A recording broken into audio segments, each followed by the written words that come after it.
Hi, Hemant. Good morning. Kalai, good morning.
Hello, everyone. Good morning. We'll just give 2 more minutes and then we'll start.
All right. So let's start up with the next session today.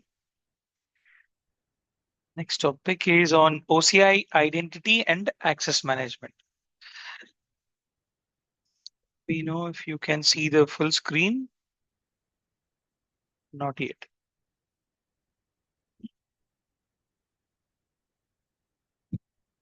Yeah, able to see Yeah. screen. Yeah. So the agenda for today's session is we will understand what is identity and access management, and then we will have uh, a small demo on creating a user. And what will happen if we just create a user and try to log into that user and see what kind of responsibilities and roles he's having in terms of accessing the resources, what he can do. And then we will understand about the groups and attach few policies in order to give the privileges to this user which we have just created, and then see how it will be differentiated with having no access and having some access. And then we will also create some compartments, and we'll talk about why we need these compartments, what is the best practice under this before, uh, why we generally create these kind of compartments, what is the use of this in the real time. And in the real time also, we'll see how it has actually been done.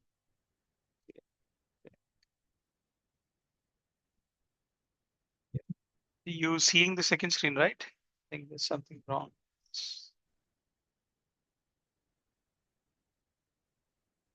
Yeah, yes, I'm Yeah. able to see next screen.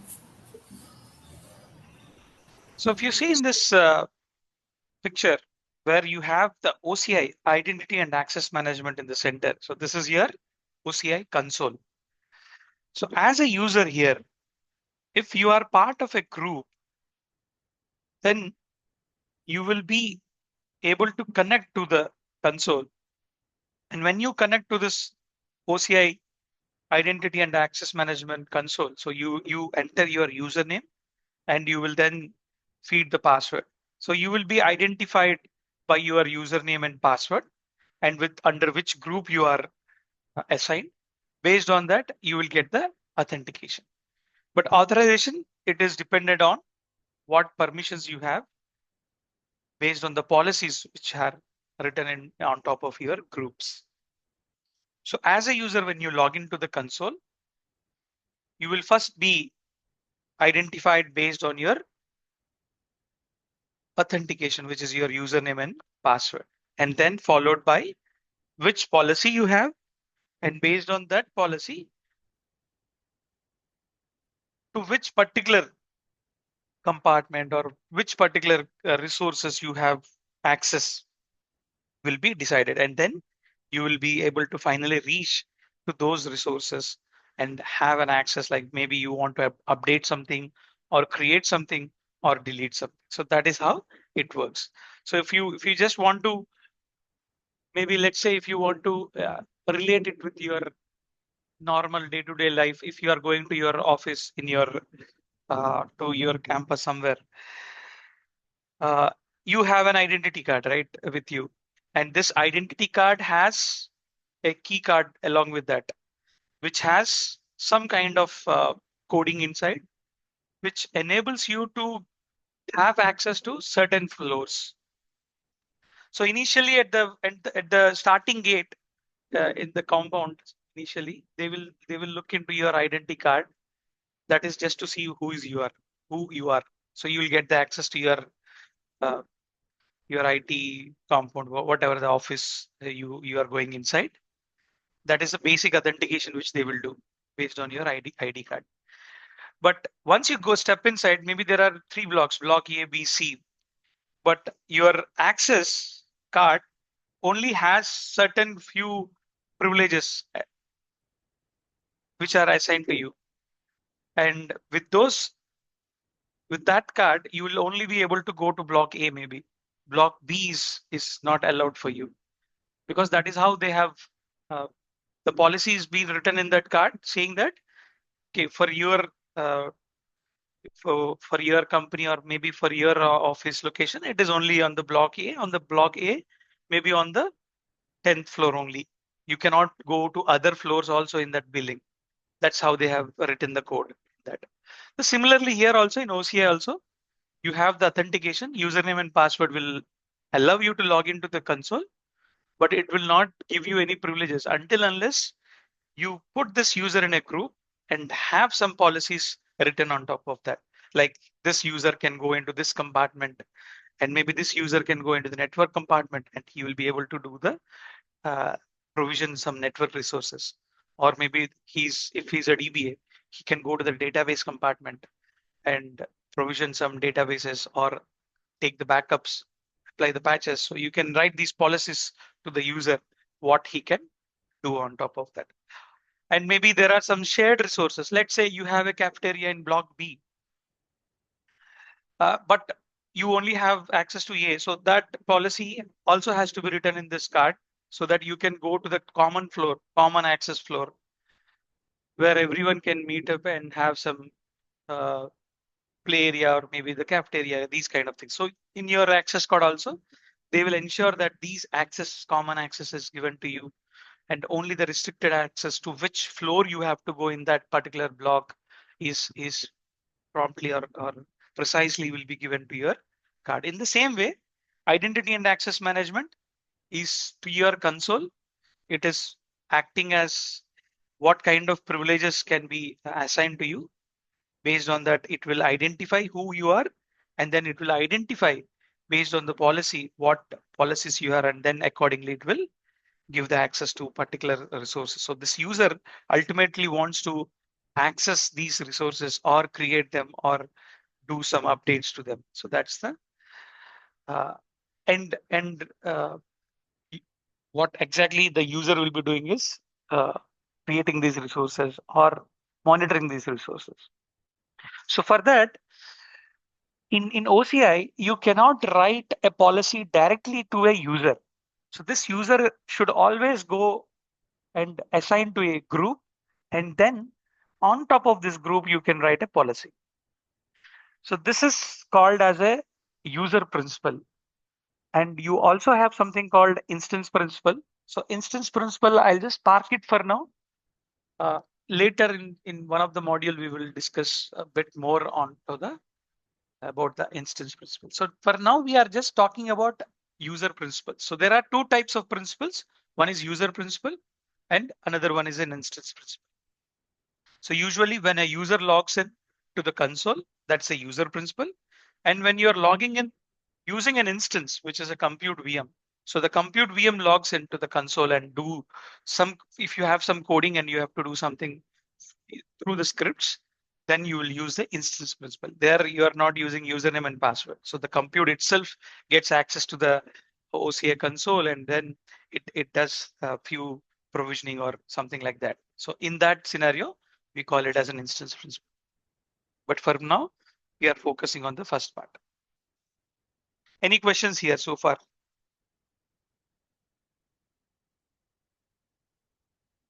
Is it clear?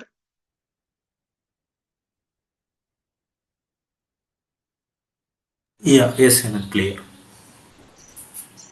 So what I'll do now is I'll create a user. I'll show you how to create a user in OCI console. And then once this user is created, we will log into the console using this user and see what kind of privileges he's having. So we'll log into the console and then create the user and see if he will be able to create a VCN or not. So I've logged into this console already. So to create a user, what we will do is we'll go to the main menu, which is the navigation menu, and click on identity and security. So user creation, everything is under the identity and security, which is part of your governance and administration core services. And then you click on domains. So domain is what you have all the users inside. So you have for every tenancy, you have a default domain, which is a free type. And if you want to enable something like, if you want to make identity cloud services into use, and you want to have your IDCS, like you want to enable a single sign-on for your, let's say, your ERP, EBS application, then you need to create another domain here. So you have to create a domain, and this domain will be something like apps premium or a premium. So mostly for EBS kind of thing, it will be apps premium. And all the users, your ERP users, will be created under this domain.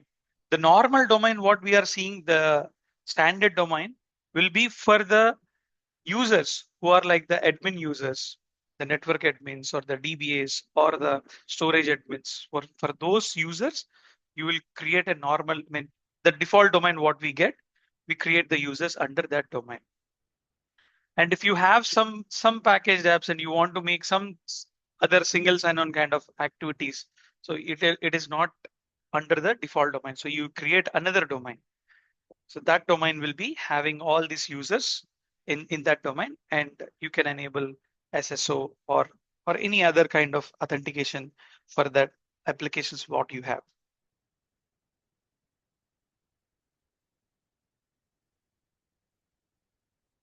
But now I'll just cancel this. So within your default domain, which is your current domain, which we have logged in. So what is your current domain is default. If you see identity domain is default. So I'll go inside that. And in my default domain, I can see user management here. So click on that user management. And currently you see there are a couple of users and there are a couple of groups here. One is your administrator and all domain users. So these two groups gets automatically created initially when you activate your account. You have these two groups, and this will be your default account email ID, which when you have activated your account while creating the account which you have used. So this user will be part of your administrator group by default, and this user, once he logs in, he has the full privilege because he is part of an administrator group. And later he will then create other users and he will create the other required groups and write the policies as required and allow other users to log into the console. So let's see how we create a user here. So I'll simply click on create under this users. Create button is there. And let's say I'll give a username. So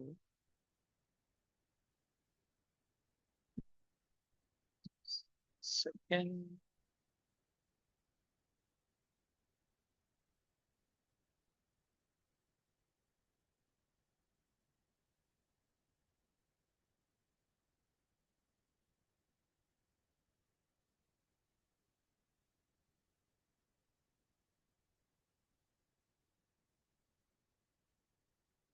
I'll do one thing. I'll just change it to my name otherwise.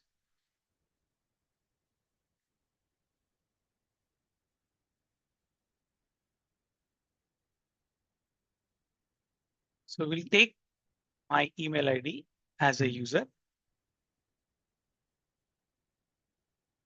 So first name, let's say, okay, I'll just give only Hemant here. And then last name, I'll just put it in this way. And then I'll give the username here as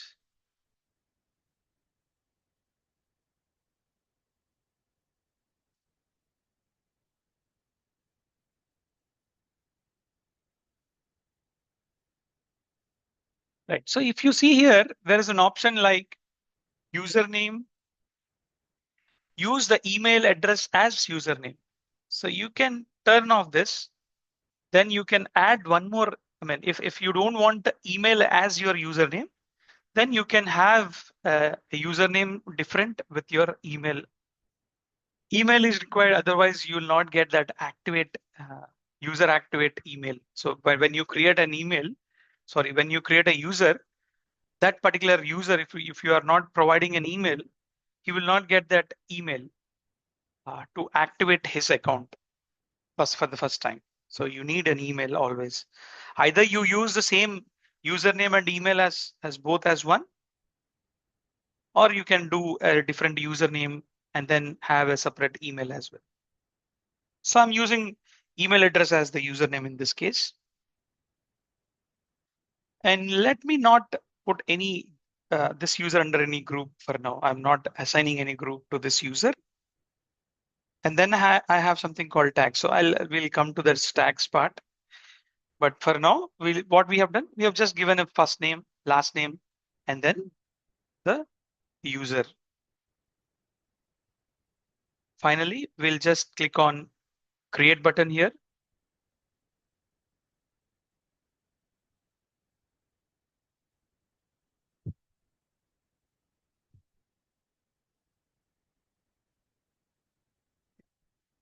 So the user is now showing as active. And if you want to do any changes to this user, you can click on edit user. You can add some descriptions, recovery email address. Additionally, if you want to change this into a different domain also, you can add that domain, user preference, time zone, work, so on. Now, what will happen when we have created this user?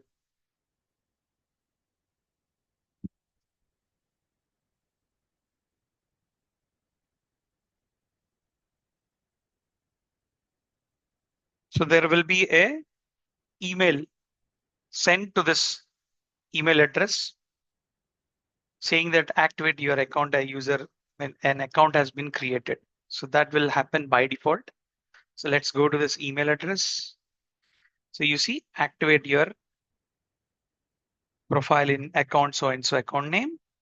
And you have been granted access to this OCI console on this default domain. So you can activate your username is so and activate your account. This is how the first time when you create users to your admins, they will receive this email and they will enable their multi-factor authentication and they will then set a password to their account. So you are not setting any password here. So the password, what they have to set, they will be setting by themselves. Usually you set some default password and ask them to reset it after once they first initially log in, right? So that's not the case in this. You just activate your account and then set the password and set the MFA going forward. So let's do that. Click on activate your account.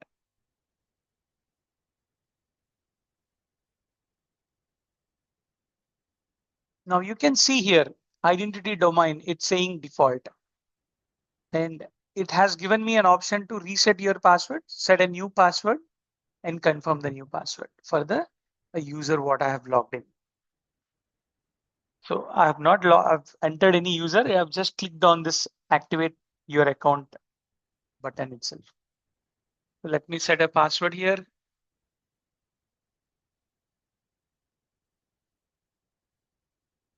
And as you see the password, based on the password policy, you have to ensure that it is at least 12 characters and all this upper lower case are maintained. Now let me click on reset password, which is setting the password for the first time. And continue to sign in. It says your password has been set.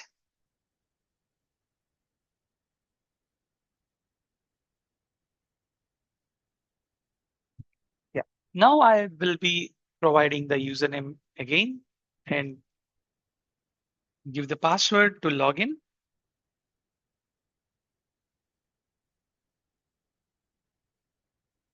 which I have set in the previous step.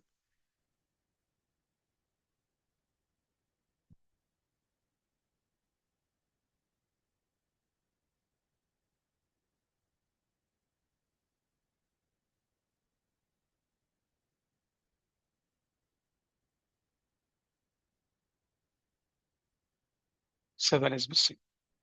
It's not only 24, it's 247, right?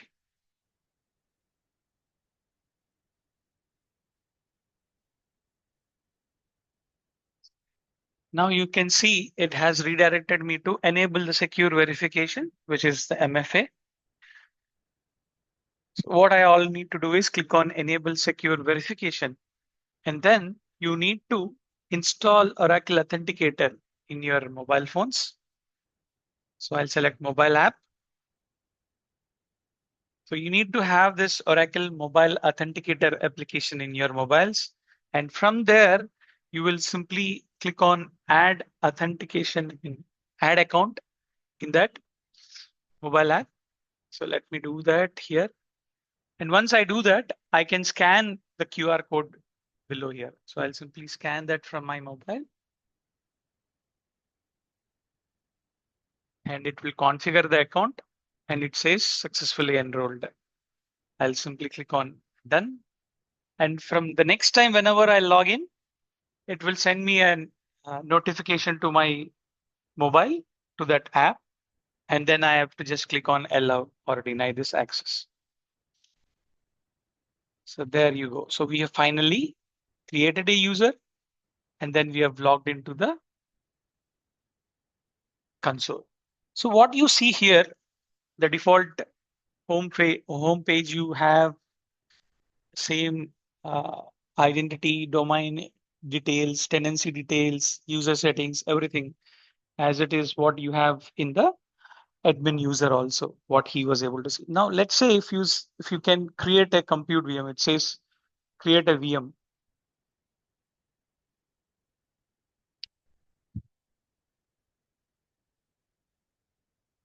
Or before that, let me see create a VCN it is allowing or not. So to create a VM, we need a VCN, right? So let's go to the networking, go to the virtual cloud networks here. And let's say click on create VCN. Let me say this is a demo VCN.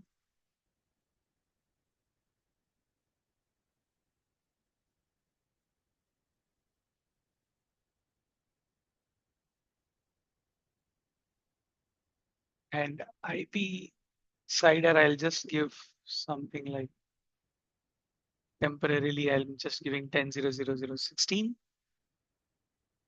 and just click on create VCN to see what will happen, whether it will allow me to create or it gives me some error. So it says authorization failed or request resource not found.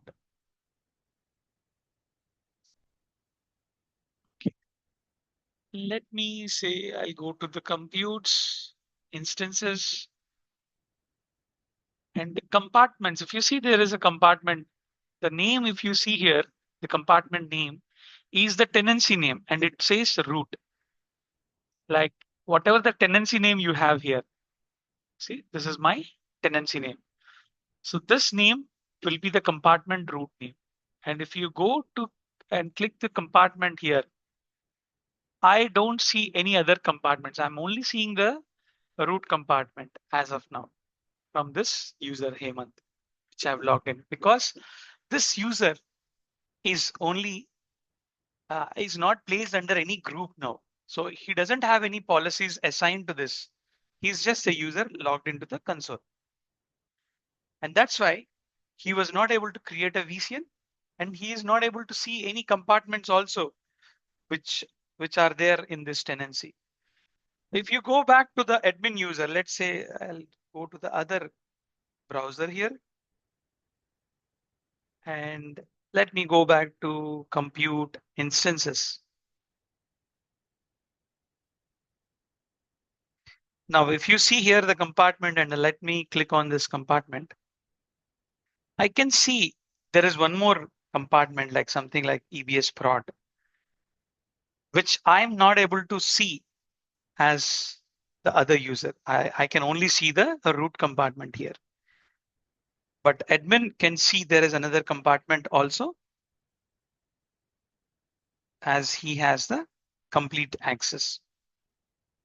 So I can switch to that compartment Maybe I'll be able to create the VCN also as an administrator, but not as a user who is not part of any group.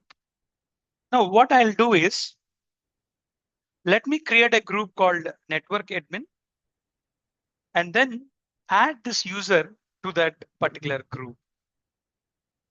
So from this administrator user here, I'll create a group. So we'll go back to the identity and security, domains, user management. The default domain is under the root compartment. That's why you don't see the default here. So you need to change the compartment from prod to root and then click on default.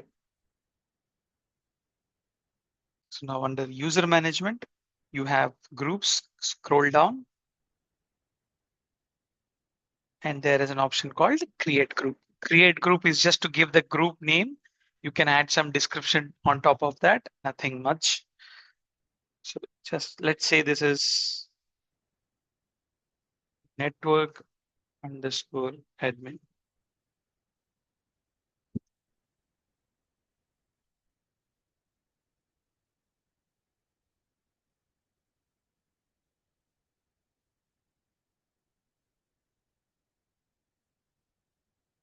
Okay. So I've just given the name and description to this group, and I can also assign the user immediately while creating the group itself. So I can do that at a later time or initially, whatever I want to do. But I'll just create a group for now. And we can assign a user once we create the group, go into that group and add the users. Now the group is created and you have users option here. I can assign users to the group. Click on assign users to the group and select the user which you want to add and click on add. I have added the user to this group. So let's go back to this user. So do you think this user will now be able to create this VCN as he's part of the network admin group?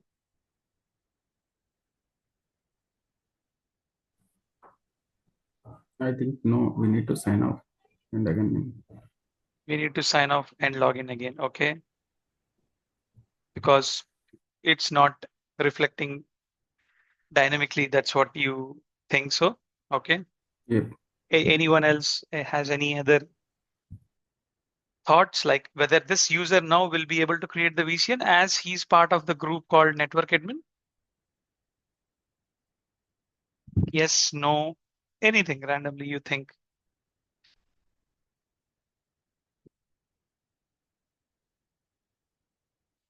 Okay. He will not be able to do anything. He'll still not be able to do anything, even if he log out, log in, whatever it is. Why? Because we have just created a group. It's just a name like network admin, and we assign this user to that group. But there is no policy written on that group for that group, like what this group can do, whether this group can create network resources or whether this group can create some storage resources. That particular policy we have not written anywhere. We still need to write a policy for this particular group with that group name saying that, okay, this group can access this compartment and can do this activity, so and so. That kind of policy you have to write. Until unless you write that policy, this user will not be able to do anything. Even though he's part of that group and group doesn't have any policy assigned to it. So there's no way he will not be, he will be doing anything. So let's go back.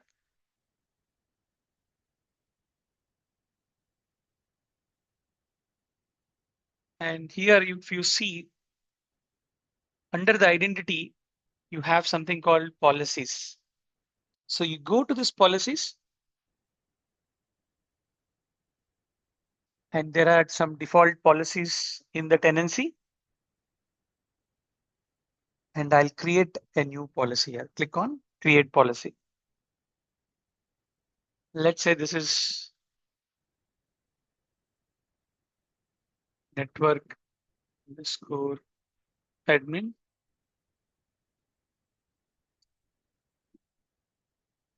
I think underscore is not allowed here. I'll say hyphen admin hyphen policy. This policy is to allow network admin group to create VCN. And where you're writing this policy, you're writing this policy under the root compartment.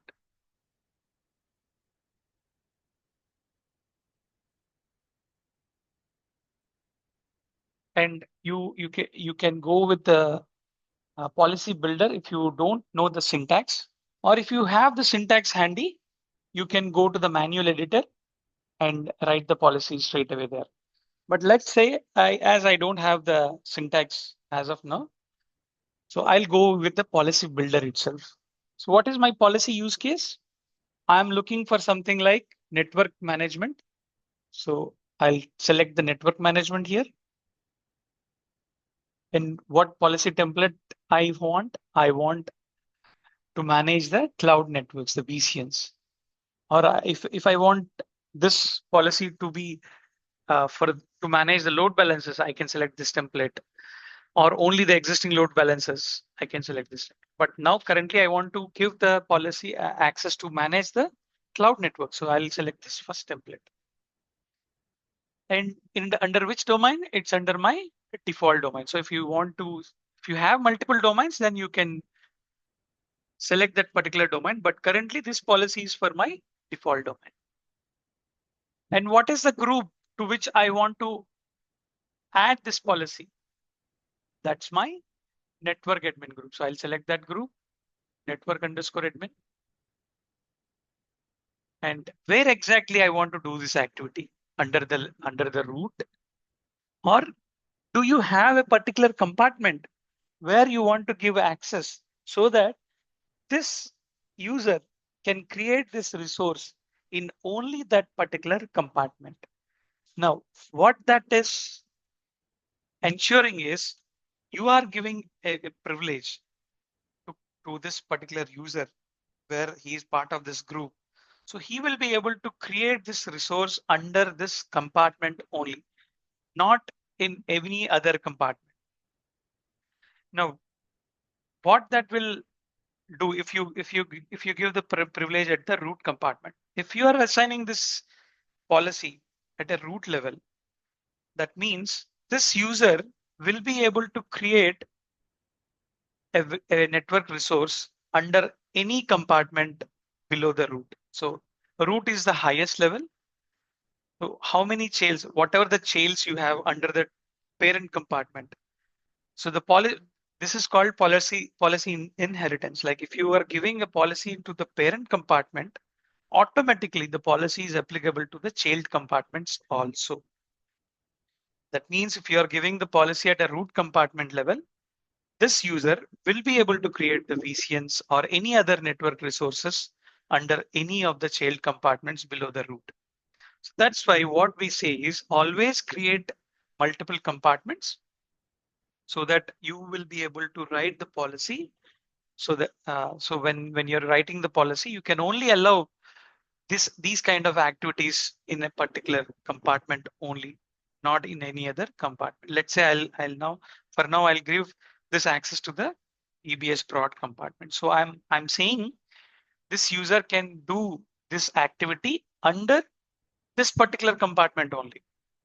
If he's not in this compartment and if he's trying to create a VCN under the root compartment, he should not be able to do it.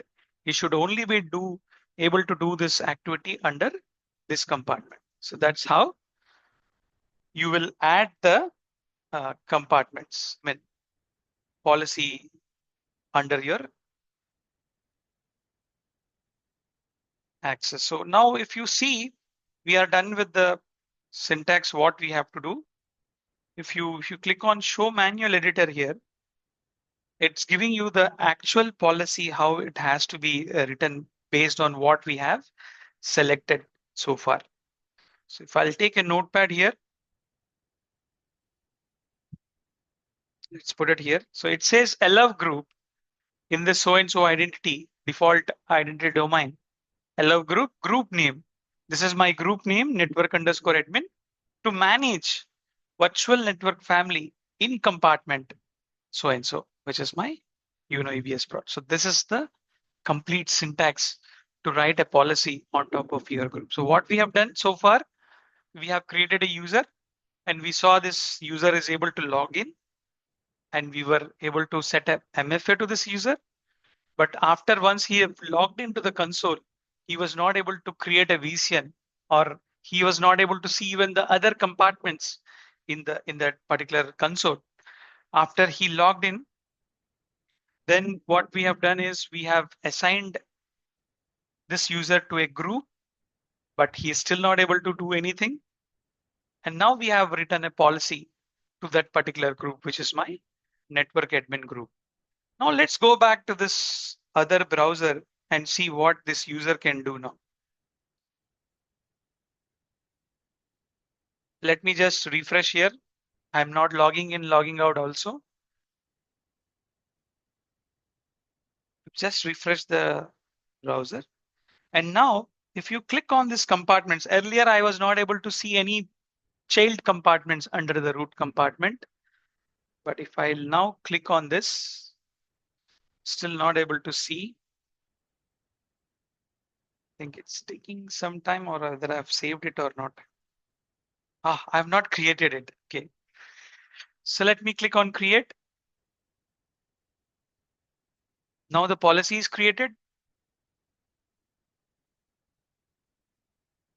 One step back. So this is my policy. This is what we have just created. Now let me go back here. Do a refresh. And go to networking, virtual cloud networks.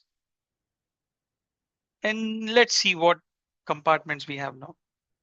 You see, you can see the other compartment as well, which is the compartment which we wanted to, where we have given the permissions. Now, if I'm trying to create the VCN again under the root compartment, let's see whether it will allow to create it or not.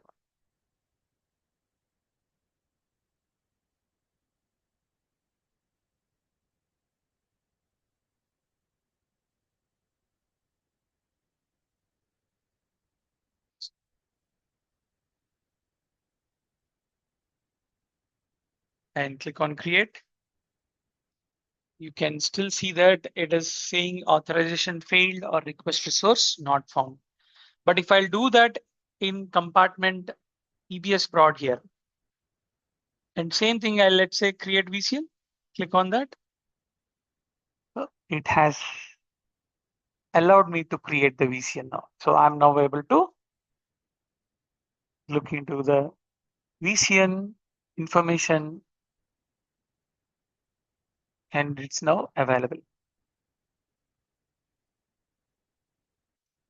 So what will happen if I'll remove this user from this group now?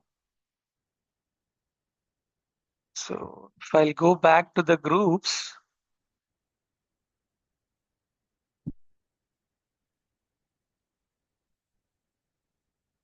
user management, and then groups. So under the network admin, we have this user, right? If I'll remove this user, I'll select this user and remove user from the group. I'm just removing this user from the group. The user is still there, but only the group, whatever we have assigned, I'm saying I'll remove this user from this group. So will the VCN what he has created will stay there, or it will be get deleted? What will happen? So any guess?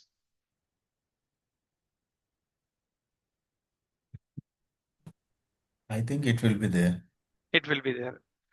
And because he has created this VCN, even though he is not in the part of that group, will he be able to do any modifications there?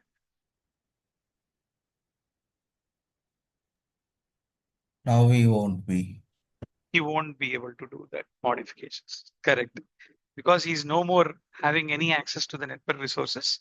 Let's say I'll remove this user first. Remove user from the group.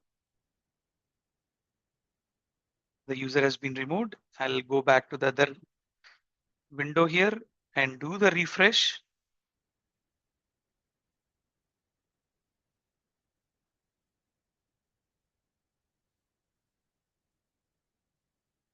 Let's say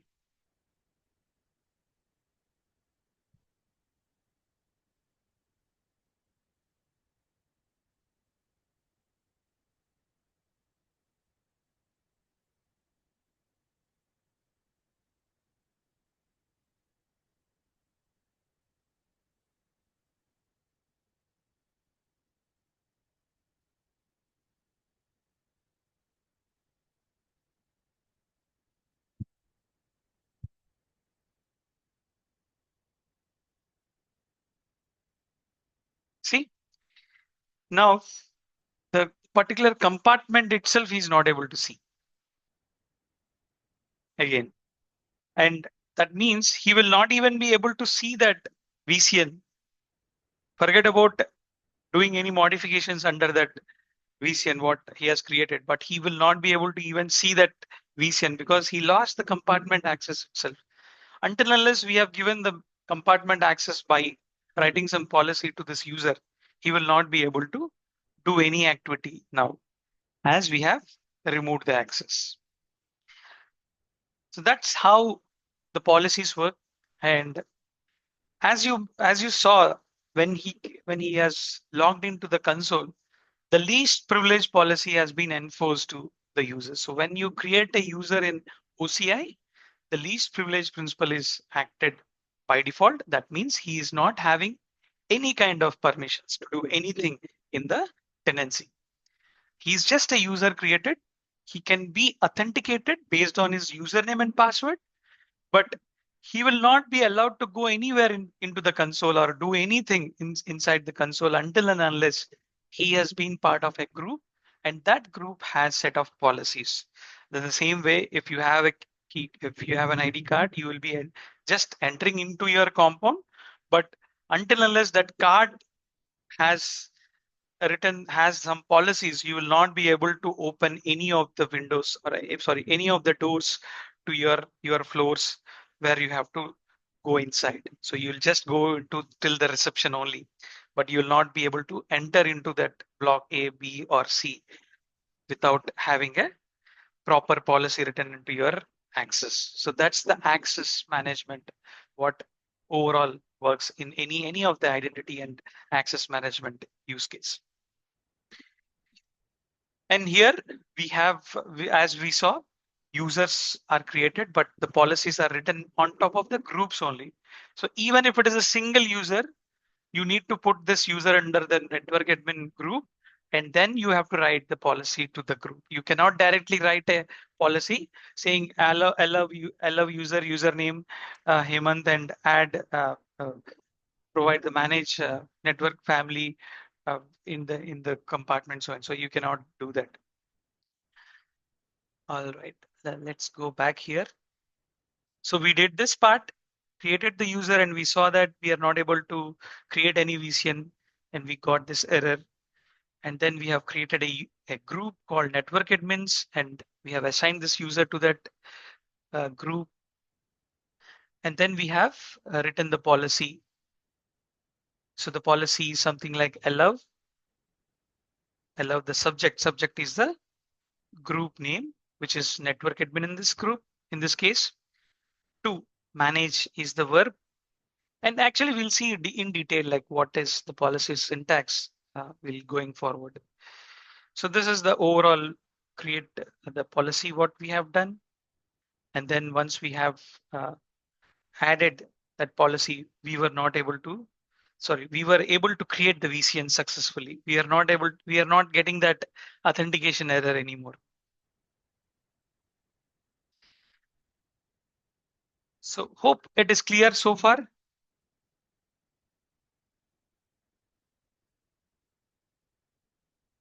Yes. Okay. So let's look into the next subtopic under this part, which is compartments. So why we need compartments? So as we saw till now, when we are writing this policy, if you have a compartment, I can restrict this user to that particular compartment. And in that way, the access what I'm providing can be managed in terms of the least privilege principles or as per the best practices. If you have compartments, I can manage the access easily. That's one advantage I have. The second thing is if I have compartments, I can segregate the resources as per the resource types. Like let's say I want to keep all my production resources under the production compartment. And to this production compartment, I will not give the complete access to the users because this is live instances running under this compartment. I will only give select kind of privilege to this compartment where they can only view the resources. They cannot modify anything in this compartment. And there are other compartments, let's say dev UAT. To this dev UAT, I'll give full access. So the admins can create, delete, modify anything they want to do under the dev compartment. Maybe UAT still I want to restrict something, some kind of access. But this is how you can play with your access. If you have multiple compartments, you can manage them according to the requirement. But if you don't have compartments and all the resources are in one root compartment, it will be very difficult for us to create these policies, manage the users according to the requirement. So that is why we always need compartments. And to segregate the users' responsibilities and roles, that's one of the way you need compartments for that requirement. And also to differentiate the resources with prod, UAT, and maybe you have different projects. Let's say all the EBS related workloads you want to keep under EBS compartment. So under EBS, you create again prod, UAT, dev maybe. And then you have something called OBIE or maybe Hyperion or maybe only database you have or any other workload, maybe MySQL or some other MariaDB or MongoDB you are creating. So for that, you want to create some different compartment name. You can do that. So according to your workloads also, you can segregate your compartments and resource under that particular compartment. So what will happen? It will be very useful for me in terms of writing the policies and in terms of maintaining the resources, all the production resources under one compartment, easy for me to access also and give privileges. And then I can also see the cost like based on my compartments. Like for all prod resources, if I want to calculate the cost under the cost analysis, I can filter it by compartment. Let's say if I want to see what is my development cost coming up per one day, what is the consumption? So I'll simply select my dev compartment where all my development related resources are provisioned under that compartment. So it will clearly give me the total cost. Okay, your dev compartment is having so and so cost associated with that. So that's the use and benefits we have if you have multiple compartment. And best practice is always to create compartment, do this and the design phase initially. Once we activate your account, once the tenancy accesses, we get it. So the first thing is to design the compartment. So how many compartments we need based on the workloads, what we are moving into the cloud, and then how you want to divide them. Like for network, one compartment. For databases, I will give one compartment. For application compute VMs, I'll have one compartment. Storage, I'll have other compartment. So this is the design phase which you will be doing before you start creating anything like that in your tenancy.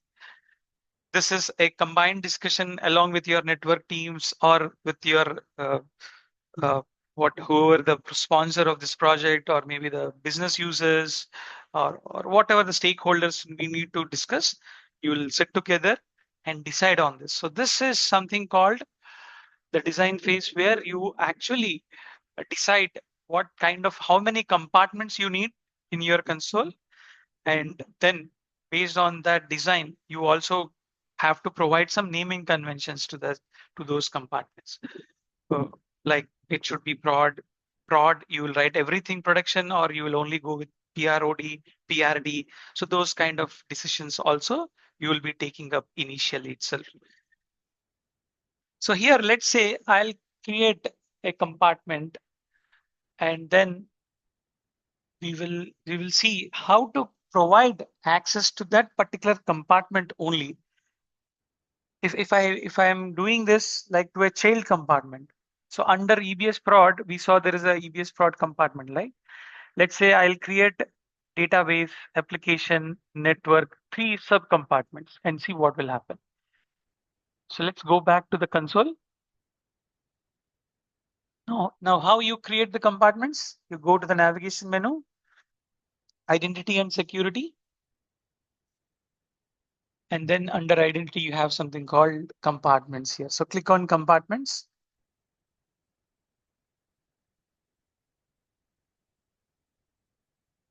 Yeah, currently you have 2 compartments. This root compartment has a sub compartment, that is this one.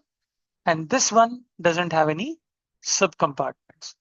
Now let me create another compartment here.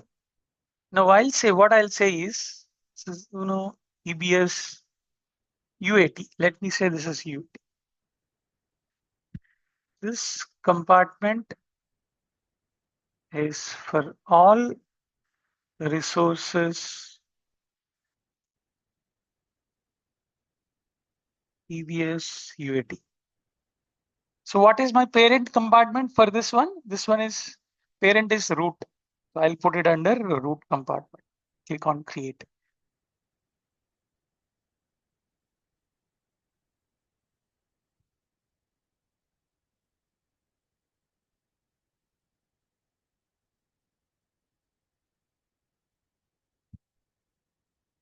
There you go.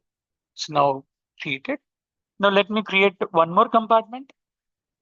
Now let's say this one is EBS UAT. Let me do EBS UAT DB.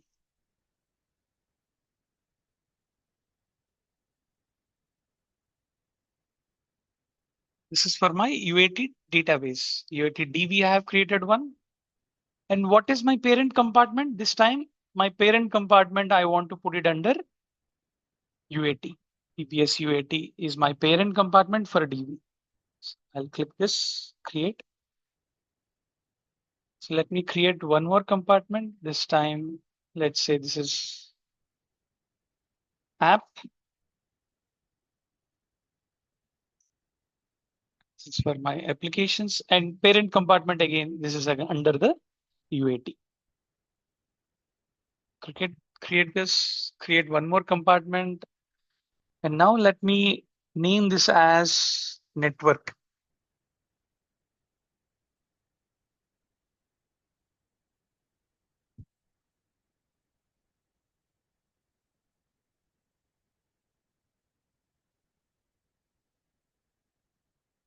And the parent compartment again, UAT.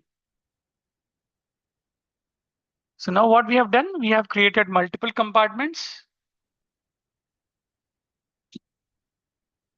So you can see under EBS UAT, you have 2 sub compartments. I think 3 we have, it's still getting created. Let's go into this. You can see 3 sub compartments here.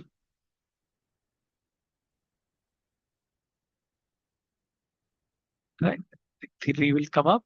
Let's say I'll create one more compartment. And this one is EBS UAT.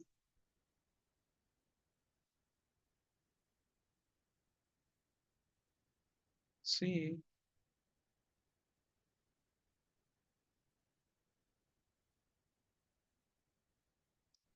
app internal.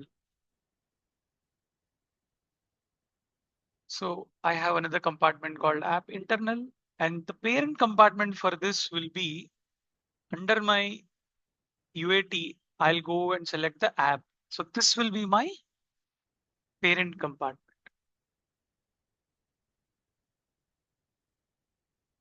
So I have to have some description for this.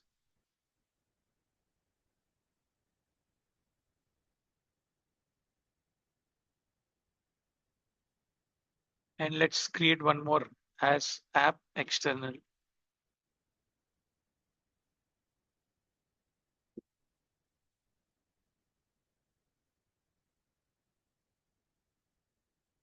This is for my external nodes.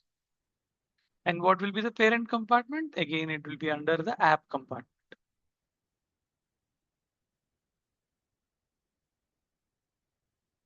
Now what I have done here, I have created subcompartments under the subcompartments. Again, under app, I have two more.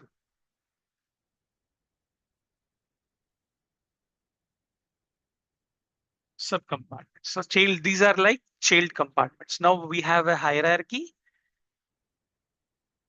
If you go to the UBS UAT, they have 3 subcompartments. Under one of that, again, you have 2 other compartments.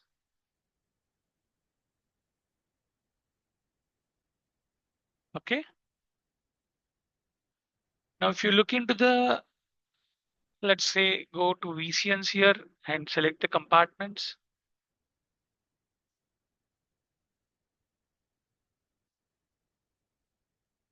This is how you are seeing it.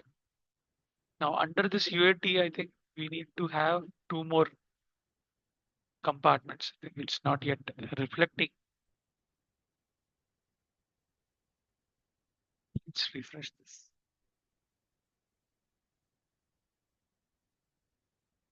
Yeah. So now you can see the complete picture here. So we have the root compartment under which we have 2 subcompartments, and under one of the subcompartment, now we have created all these compartments.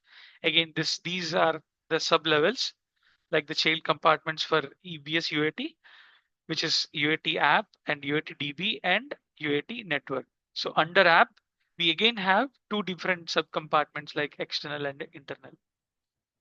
So if I want to place the external application nodes, I'll place the external application nodes under the external compartment under EBS UAT app, and only give the access to a particular application users, which if they want to do something under this compartment, I mean, to that particular compute VM, they will be able to do those activities on the VM level. Like it may be taking some backups from the VM or something like that. Now, if I want to give access to this network compartment so that when I'll create a VCN, it will be only to this particular compartment only. Now, if I'll write the compartment as EBS UAT, what will happen? And if I'll write the policy only to this network level, what will happen? We'll see quickly. So let's go back to the policies, which is identity and security. Click on policy here. And then go back to the root. I have this network admin policy. I'll just edit that statement by clicking on edit policy here. I think we just have to edit policy statement. We have to click on this. So here, instead of EBS prod, I will say UAT first and save the changes.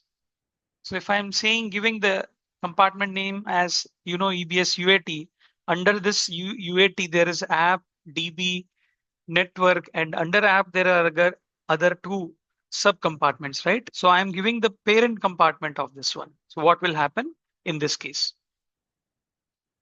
So let me go back to the other browser here, do a refresh.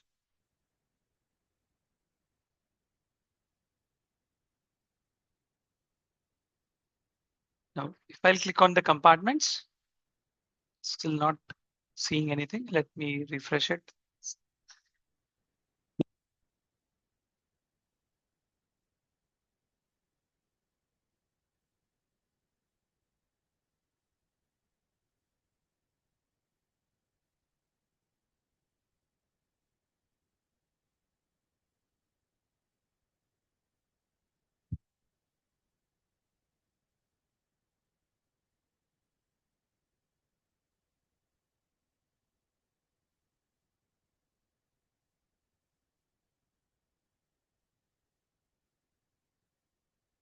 Actually, it takes few minutes sometimes,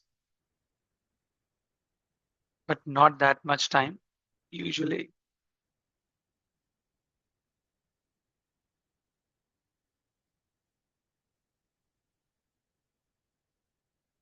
Okay.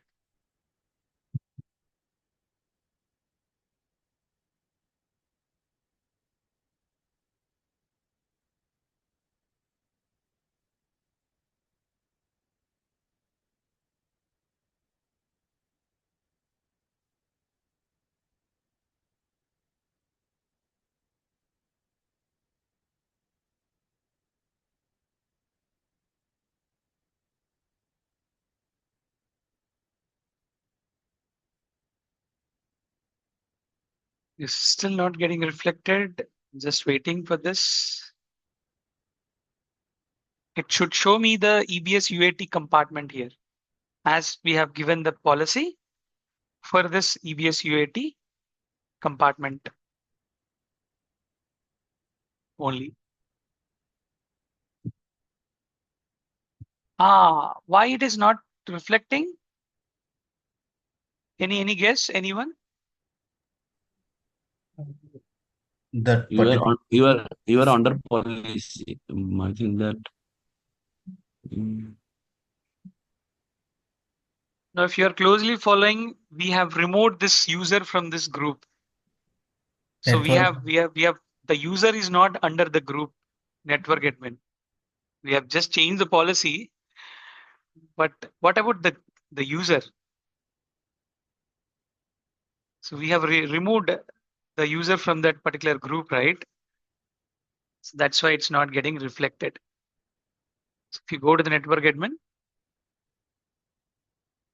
users, there is no user. So as per the exercise, we have removed the user from the groups. Let me assign it back. Click add. Now we have added this user, and this user is part of now the network admin group. And this group has a policy saying that you have managed virtual network family under the compartment Uno EBS UAT. Now let's go back to the other window here, the browser. Now let's see, refresh.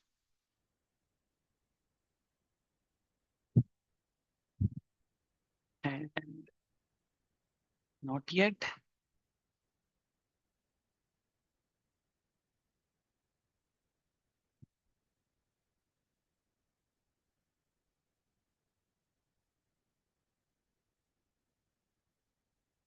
Say that I have not saved anything. Okay, it's there.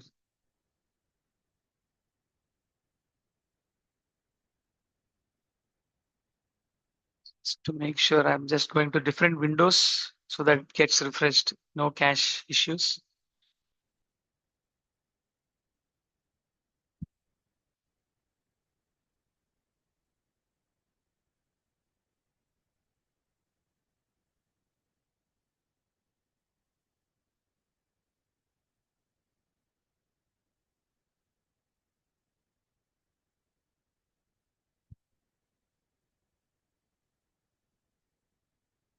There you go, finally. Now you can see all the compartments, but the access what we have given is for this one only, UAT app. Sorry, EBS UAT. But if you notice here, EBS prod, I'm not able to see here, right? There is another sub compartment under root, which is EBS prod. Now I'm not able to see EBS prod, but EBS UAT, I'm able to see that. And I can see all the sub compartments under EBS UAT. Why? Because it's having the policy inheritance. If I'm giving the policy to the root or the parent compartment, whatever the child compartments you have, how many levels? I think up to 7 levels you can create. But here there are 2-3 levels below the parent compartment. All those compartments also I have access. I can, even though I have not given particularly under DB, so but I can still do that. So when I have given the access at EBS UAT, that means I have access anywhere below this. So I can directly go to the network compartment and create the resources. Here, see, I don't have any error also. It just says no items to display in this compartment. But if I'll go to the root compartment, it says, see, authorization failed or request resource not found. You don't have an access to this root compartment to create anything. But under the EBS UAT, I can do this anywhere I want. But if I want to particularly restrict this user only to create the network resources under the network compartment, so that he will not do the creation under DB or app. If I'm giving the policy at this level, it is allowing the access to all the other sub or child compartments, right? So I don't want to do that. I want to only give the access to this particular compartment only. So what I will do, the changes to my policy is I will just add this name there. So go back to the policy statement, edit the policy.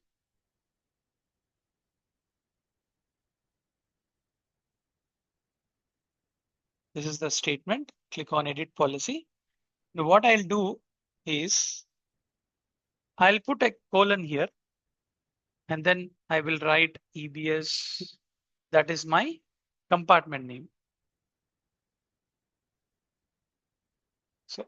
So if I have one more level down, I'll also add that.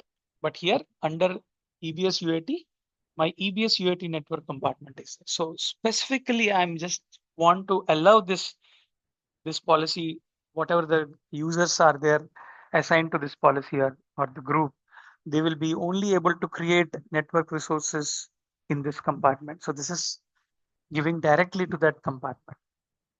Save the changes.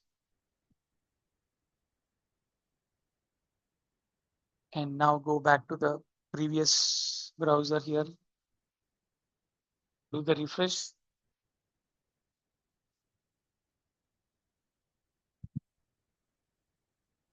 See, now you don't see any other compartments also. That's the beauty here. I don't even know that there is a DB compartment or there is an app compartment, internal, external, everything is taken away. I have only the compartment which I can see, that is the access where I have to create the resources. If I'll put my compartment as EBS UAT. See, even there, I can see authentication or authorization failed error. So even the parent, I don't have access to create here. I can only create the resources under the UAT network compartment. And I can only see that particular compartment only under this now, because my policy is giving me access to only this network compartment, not to any other compartments. That is what known as policy inheritance. So here in this exercise, we created the users and we have edited the network policy. And we saw that how it gets impacted. So if you are giving a particular policy, you will be using the colon in between like C2, C3.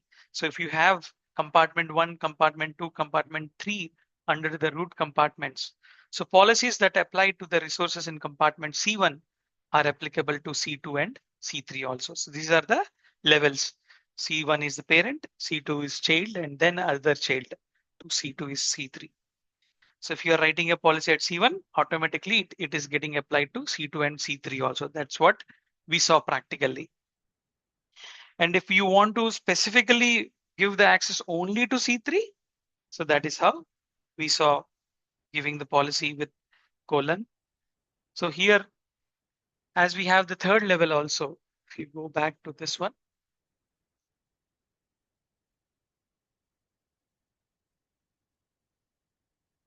so EBS app and then EBS UAT app internal. So if I'll give this directly till that internal compartment, EBS UAT app internal compartment. So what will happen? Now, if I'll go and refresh here. So earlier it is how we are looking into.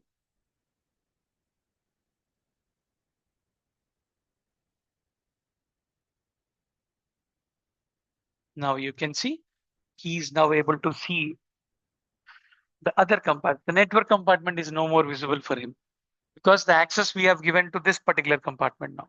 That means even on this parent compartment, he will not be able to do anything like error message we are getting. But the moment he changes to this one, he will be able to create the resources here. So that's how you can use the compartments very powerfully to restrict the users to have a particular access. So with that, we come to an end to this chapter. So any questions here so far? Hope the concept is clear of username, I mean the users, groups, policies, and compartments. So tomorrow we'll take an Excel and see in a new project how they do it. I'll show you one of the previous projects example. So we can see how they have created the compartments, what naming conventions they have used. So how the discussion goes on initially. We'll talk about that and we'll create. We'll dig more deeper into the policy statements. Like what other options you have in terms of the syntax. We'll go through the syntax, different kinds of the syntaxes what we have in the policies.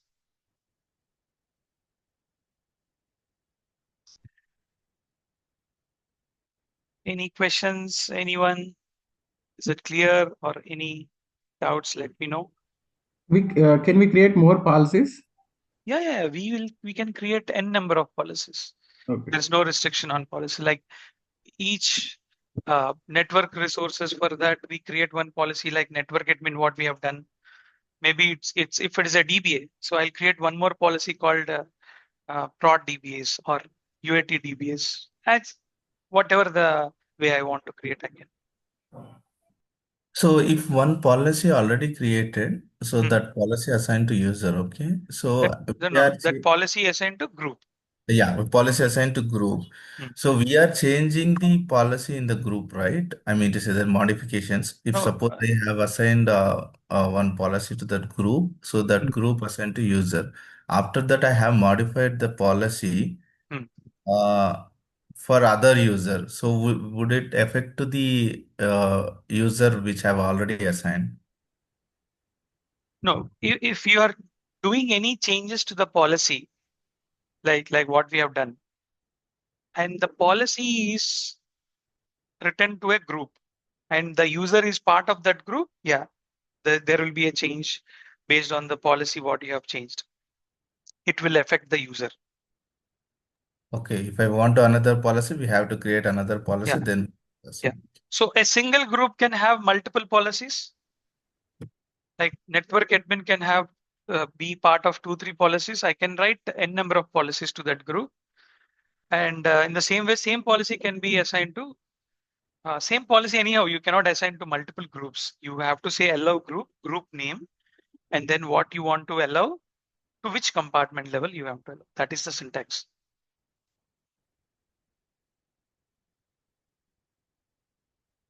And it is very common user-friendly kind of syntax only.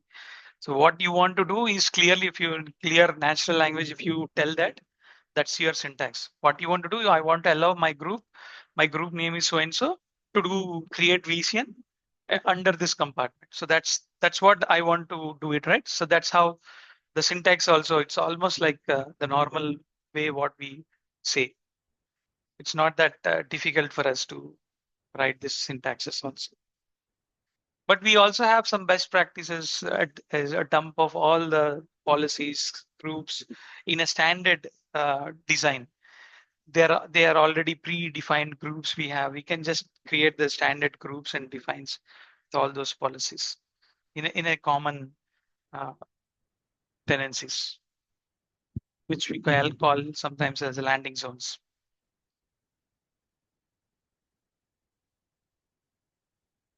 All right, so if you have no other questions, then I think we are good for today. Let's resume tomorrow. I think few of you have already enrolled for the sessions, and whoever has not done that, please get it enrolled.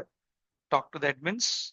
Mostly, I think there will be a passcode enabled from the next sessions tomorrow. Okay. Thank you and have a nice day. Thanks, Abhi. Bye, everyone. Bye bye. Yeah, thank you. Yeah. Bye.